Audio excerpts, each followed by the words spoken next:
Hello friends, कक्षा 9वीं की इस वीडियो में आप सभी का स्वागत है। आज हम प्रश्नावली 9.3 का भाग 2 लेकर आए हैं।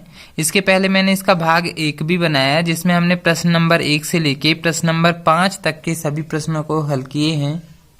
और इस वीडियो में हम प्रश्न नंबर 6 से लेके आगे प्रश्नों को हल करेंगे। तो अगर आप चैनल में नए हैं तो चैनल को सब्सक्राइब कर लीजिए, साथ ही बेल आइकन को दबा दीजिए, जिससे हर नए वीडियो की नोटिफिकेशन आप तक पहुंच जाएगी। तो चलिए बिना किसी देरी के इस वीडियो को शुरू करते हैं।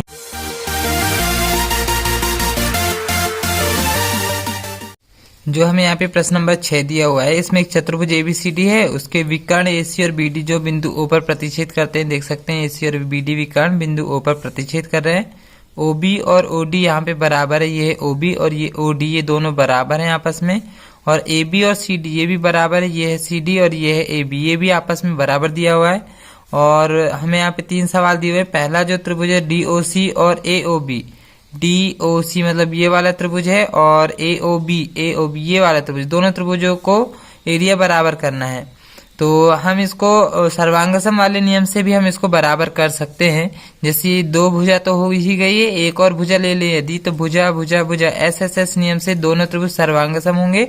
और जब 2 त्रिभुज सर्वांगसम होते हैं तो उनके क्षेत्रफल भी आपस में बराबर होते हैं, ये हमने नियम पढ़े हैं। तो पहला सवाल तो सर्वांगसमता वाले नियम से हल कर सकते हैं, और फिर बाकी आगे देखते हैं। तो पहला सवाल शुरू करते हैं। तो दिया है इस तरह से हम लिख सकते हैं, इसमें एसी और बीडी विकर्ण जो है बिंदुओं पर प्रतिच्छेद कर रहे हैं, और ओबी और ओडी यहाँ पे बराबर है, देख सकते हैं। और एबी और सीडी भी यहाँ पे बराबर है। तो जो पहला वाला जो सवाल है उसको हम हल करते हैं। तो इनके क्षेत्रफल हमें यहाँ पे बराबर करना है। तो सबसे पहले हम इन्हीं त्रिभुजों के यहाँ नाम लिख ले रहे हैं। तो इन दोनों त्रिभुजों में हमें एस एस एस ये वाला नियम यहाँ पर लगाना है। तो सबसे पहली भुजा कौन सी ले ले, जो हमें यहाँ पर दिया हुआ है, देख सकते हैं ओबी बराबर ओडी। यहाँ पर देखेंगे जैसे ये त्रिभुज में ओबी है और ये त्रिभुज में ओडी, हम ये वाले 2 त्रिभुजों को सर्वांगसम सिद्ध कर रहे हैं। तो इन्हीं दोनों में से नाम देंगे। तो जैसे हम एक भुजा ओबी ले रहे हैं या ओडी ले रहे हैं, तो यहाँ पे ओबी हो जाएगा। यहाँ देख सकते हैं जैसे यहाँ ओडी है तो यहाँ पे हो जाएगा ओ बी। तो यहाँ पे जो भुजा हमें पहले से दिया हुआ है उसी को हम ले रहे हैं यहाँ पे। तो ओबी बराबर ओडी ये हमें पहले से दिया है।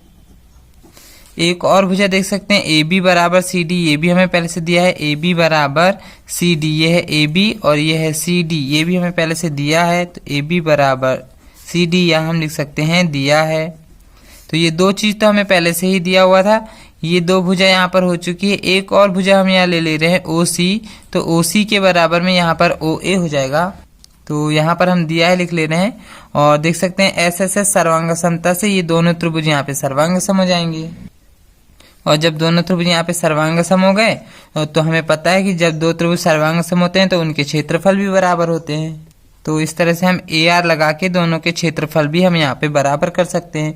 तो जो पहला वाला जो क्वेश्चन था, यहाँ पर हमें क्षेत्रफल बराबर करना था, तो ये क्षेत्रफल भी यहाँ पर बराबर हो चुका है। अब हम यहाँ पर सेकेंड नंबर डाल के इसको हम सिद्ध करेंगे।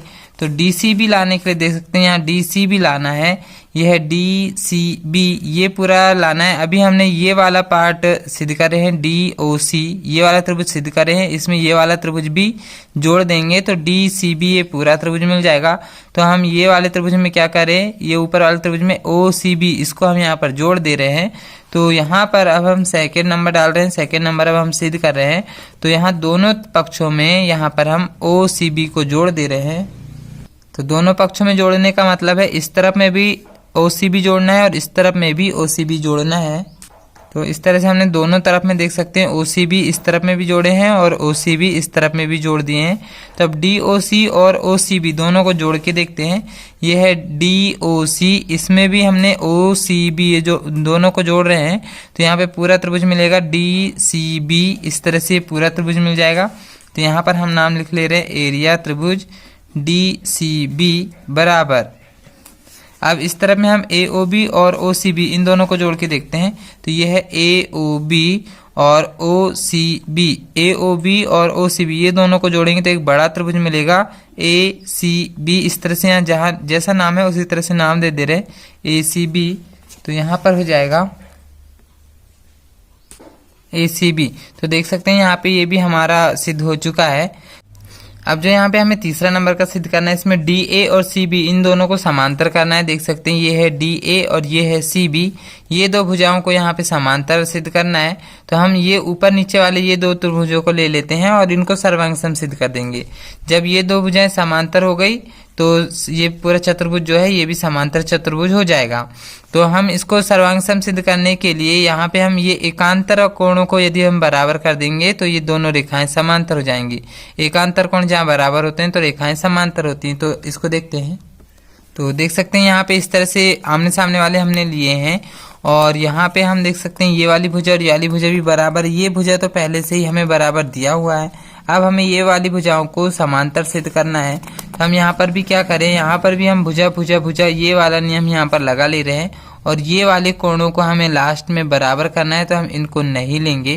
तो हम यहाँ पे तीनों भुजा वाला नियम भी यहाँ हम लगा सकते हैं। तो सबसे पहले त्रिभुज के नाम लिख ले रहे हैं।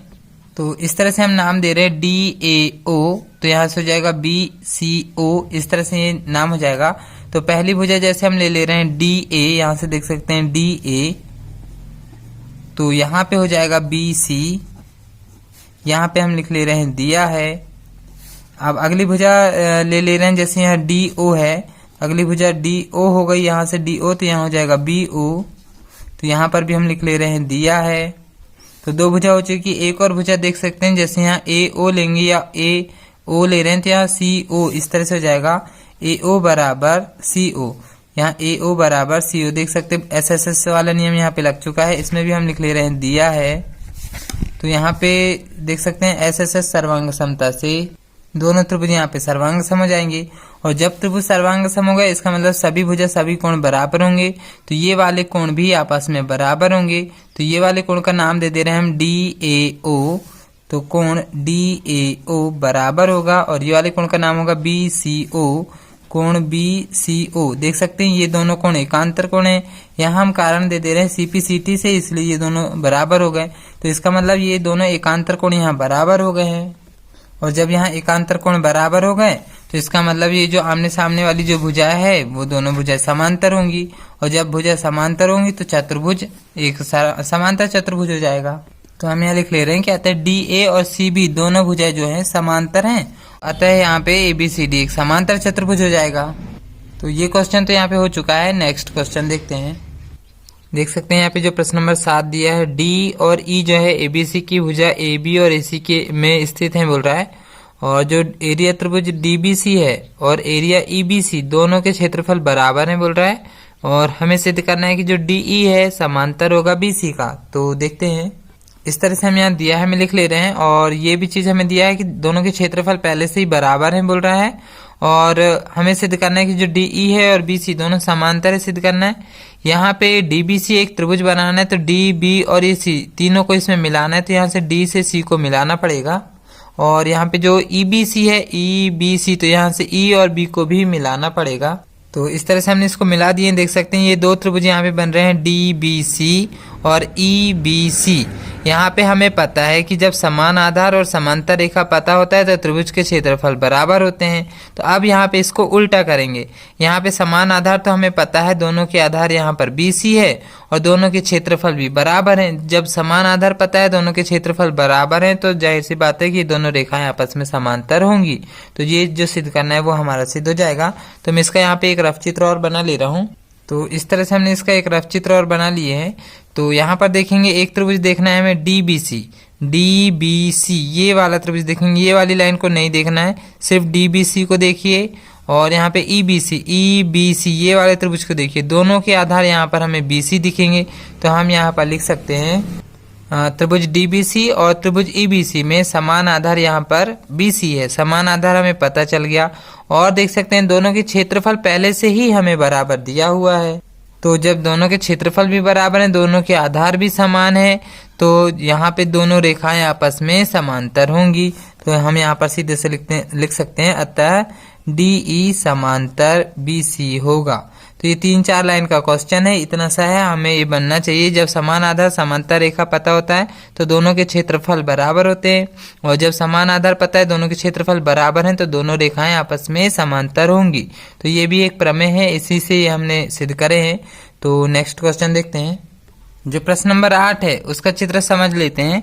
जैसे जो एक्स वाई है, त्रिभुज एबीसी की भुजा बीसी के समांतर एक रेखा है।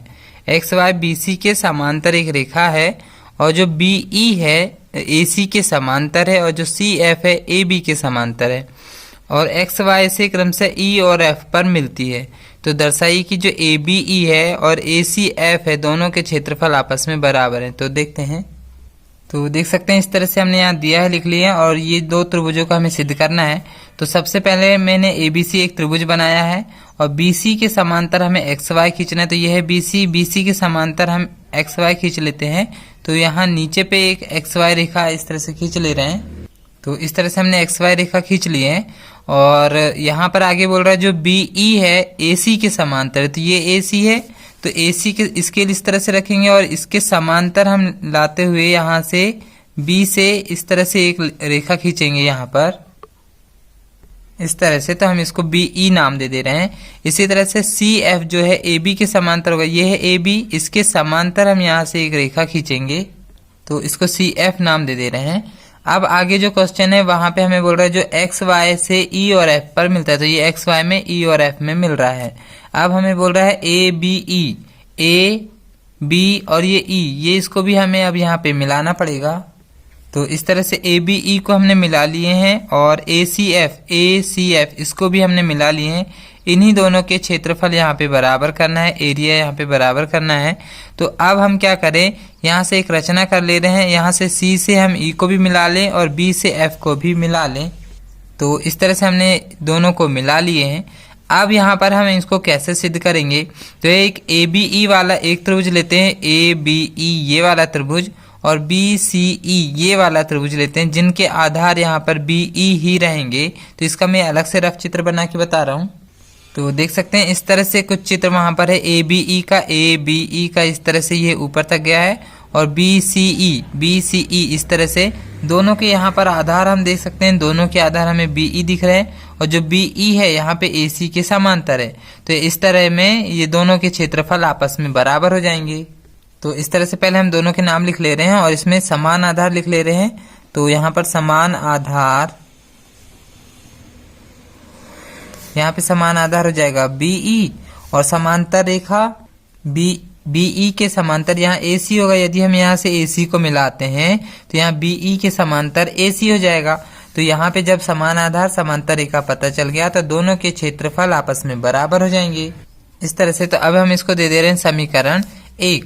अब हम इसी तरह से सेम अब इस तरफ में देखेंगे, जो ए सी एफ भी लाना है हमें। तो ए सी एफ ये वाला त्रिभुज, उसके साथ बी के साथ ये वाला त्रिभुज देखेंगे।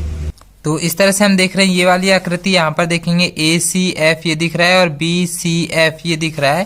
तो इस तरह से आकृति, दोनों के आधार यहाँ पे सी एफ हो जाएंगे और सी एफ के समांतर यहाँ पे ए बी हो जाएगा। तो हम यहाँ समान आधार समांतर रेखा लिख सकते हैं। समान आधार यहाँ पे हो जाएगा सी एफ, और सी एफ के ही समांतर यहाँ पे हो जाएगा ए बी। तो जब दोनों के समान आधार समांतर रेखा पता चल गया तो दोनों के क्षेत्रफल यहाँ बराबर हो जाएंगे। तो इस तरह से ACF और BCF ये दोनों के क्षेत्रफल यहाँ पे बराबर हो गए। इसको हम दे रहे हैं समीकरण 2। अब हम इस तरफ वाले राइट वालों को चित्र में देखते हैं, CBE और BCF। यहाँ पर देखते हैं ये है CBE ये वाला त्रिभुज और BCF ये वाला त्रिभुज। इसका मैं अलग से रफ चित्र बना के समझा रहा हूँ। इस तरह से वहां पे चित्र बना हुआ है, CBE ये वाला और BCF ये दोनों के आधार देख सकते हैं। यहाँ पे BC है और BC के समांतर यहाँ पर EF हो जाएगा। तो दोनों के क्षेत्रफल यहाँ आपस में बराबर हो जाएंगे। तो इस तरह से हम समान आधार लिख ले रहे हैं BC और BC के समांतर यहाँ पर हो जाएगा EF। तो जब समान आधार समांतर रेखा हो गया तो ये दोनों के क्षेत्रफल बराबर हो जाएंगे। तो अब हम इसको दे रहे हैं समीकरण 3। अब हम देखेंगे ये CBE और BCF जो है समीकरण 1 और समीकरण 2 के राइट हैंड साइड है, मतलब इसके राइट हैंड साइड बराबर हो रहे हैं। तो जब राइट हैंड साइड बराबर हो रहे हैं तो लेफ्ट हैंड साइड भी आपस में बराबर होंगे। तो हम लिख सकते हैं समीकरण 1, 2 और 3 से ABE और ACF दोनों के क्षेत्रफल बराबर हो जाएंगे। जो समीकरण 1 और समीकरण 2 है, ये है समीकरण 1 का लेफ्ट हैंड साइड और समीकरण 2 का लेफ्ट हैंड साइड, ये दोनों भी आपस में बराबर हो जाएंगे। तो देख सकते हैं यही हमें यहाँ पे सिद्ध करना था। जो ABE और ACF है इन्हीं को हमें सिद्ध करना था। तो ये क्वेश्चन इतना बड़ा जाएगा, यहाँ पे ये दोनों सिद्ध हो जाएंगे। तो ये क्वेश्चन तो हो चुका है। नेक्स्ट क्वेश्चन देखते हैं। अब जो हमें यहाँ पे प्रश्न नंबर 9 दिया हुआ है, इसमें एक समांतर चतुर्भुज ABCD की एक भुजा AB, यह AB को P तक बढ़ाया गया है, देख सकते हैं, और A से होकर CP के समांतर खींची गई रेखा, A से होकर CP के समांतर खींची गई रेखा AQ यहाँ पे खींचे, देख सकते हैं, CB को Q पर मिलती है, ये CB को Q पर मिल रही है, और फिर समांतर चतुर्भुज PBQR को पूरा किया गया है, ये PBQR इसको पूरा किया गया है। हमें सिद्ध करना है कि जो ABCD है और PBQR ये दोनों समांतर और दोनों के एरिया भी बराबर है, ये हमें सिद्ध करना है। तो यहाँ पे बोल रहा है AC और PQ को मिलाइए और ACQ और APQ इसकी तुलना कीजिए, बोल रहा है ACQ और APQ इसकी तुलना करके हल करने के लिए क्या रहा है। तो आइए देखते हैं। तो इस तरह से हम इसमें दिया है, लिख ले रहे हैं। ABCD की भुजा AB को P तक बढ़ाए हैं और A से CP के समांतर AQ खींचे हैं। तो देख सकते हैं ये A से CP के समांतर हमने AQ यहाँ पे खींच लिए हैं, और यहाँ पे एक समांतर चतुर्भुज PBQR ये भी हमें यहाँ मिल चुका है, और हमें सिद्ध करना है ABCD और PBQR ये दोनों के क्षेत्रफल बराबर है, ये हमें सिद्ध करना है। तो हम यहाँ से एक रचना कर लेते हैं, यहाँ से AC को मिला लेते हैं और यहाँ से PB को हम यहाँ पर मिला लेते हैं, PQ को यहाँ पर मिला ले रहे हैं। तो इस तरह से हम लिख ले रहे हैं AC व PQ को मिलाया और यहाँ हमने मिला लिए हैं। अब यहाँ पर हम दो चित्र ऐसे देखते हैं जिसका आधार AQ है। यहाँ पर देख सकते हैं ACQ ये वाला त्रिभुज ACQ इसका आधार AQ है, और APQ इसका भी आधार AQ है। तो इस तरह से मैंने इसके रफ चित्र बना दिया है। ACQ और APQ ये दोनों के आधार सेम है, AQ है, और AQ जो है CP के समांतर है, देख सकते हैं, ये हमने पहले ही प्रश्न में पढ़े हैं। तो दोनों के क्षेत्रफल यहाँ पर आपस में बराबर हो जाएंगे। तो अब हम यहाँ पर समान आधार देख ले रहे हैं। यहाँ पर समान आधार AQ है और AQ के ही समांतर यहाँ पर रेखा हो जाएगी CP। तो AQ समांतर हम CP लिख सकते हैं। यहाँ पे यदि हम इसको मिला दें तो ये इसकी समांतर हो जाएगी। तो देख सकते हैं यहाँ पर एक बिंदु B भी है, यहाँ पे बीच में देख सकते हैं ये बिंदु B है। तो अभी तो पहले ये दोनों के क्षेत्रफल यहाँ बराबर हो जाएंगे इस तरह से। अब यहाँ पर हम क्या करें, यहाँ पे जो बिंदु B है इससे एक त्रिभुज यहाँ बीच में बन रहा है, देख सकते हैं, कॉमन ABQ। तो दोनों तरफ से हम ABQ घटा देते हैं बीच से। तो ये पूरा ACQ में से ABQ को यदि हम निकाल देंगे तो यहाँ सिर्फ ये वाला त्रिभुज बचेगा ACB। तो हम यहाँ से ABQ को हम यहाँ निकाल रहे हैं। तो यहाँ हम लिख ले रहे हैं कि दोनों पक्षों से हम एरिया त्रिभुज ABQ घटा रहे हैं। तो दोनों तरफ से हम ABQ घटा दे रहे हैं। तो इस तरह से हमने दोनों पक्षों में ABQ को घटा दिए। अब हम इसको चित्र में देख ले रहे हैं। जैसे हमने ACQ में से ABQ को यदि हमने घटा दिए तो यहाँ बचेगा सिर्फ ACB, ये वाला त्रिभुज बस बचेगा। तो हम यहाँ उसको लिख ले रहे हैं। तो एरिया त्रिभुज ACB यहाँ बच रहा है। सेम ऐसे इस तरफ में APQ में से ABQ को यदि हम घटा देंगे, APQ ये पूरे में से ABQ इसको हम घटा देंगे तो यहाँ सिर्फ ये वाला त्रिभुज बचेगा PBQ, इस तरह से। तो हम इसको भी यहाँ पर लिख ले रहे हैं, एरिया त्रिभुज PBQ। अब ये दोनों त्रिभुजों को हम यहाँ बड़े वाले चित्र में देख रहे हैं, देख सकते हैं ACB ये वाला त्रिभुज और PBQ ये वाला त्रिभुज, ये वाला जो त्रिभुज है बड़े वाले त्रिभुज ABCD का आधा है, देख सकते हैं, और ये PBQR में PBQ ये वाला जो त्रिभुज है ये बड़े वाले चतुर्भुज का आधा है। तो जब आधा त्रिभुज बराबर है तो पूरा वाला त्रिभुज भी आपस में बराबर हो जाएगा। तो हमने जैसे आधे त्रिभुज को क्षेत्रफल में बराबर करे हैं तो हम यहाँ लिख सकते हैं कि अतः जब आधा त्रिभुज बराबर है तो पूरा चतुर्भुज भी आपस में क्षेत्रफल में बराबर हो जाएगा। तो यही हमें यहाँ पे सिद्ध करना था। तो ये क्वेश्चन भी यहाँ पर हो चुका है, देख सकते हैं। ये वीडियो काफी बड़ा हो चुका है। हमने प्रश्न नंबर 9 तक के प्रश्नों को हल किए हैं। तो अगले वीडियो में हम आगे के प्रश्नों को हल करेंगे। तो इस वीडियो को पूरा देखने के लिए आप सभी का धन्यवाद।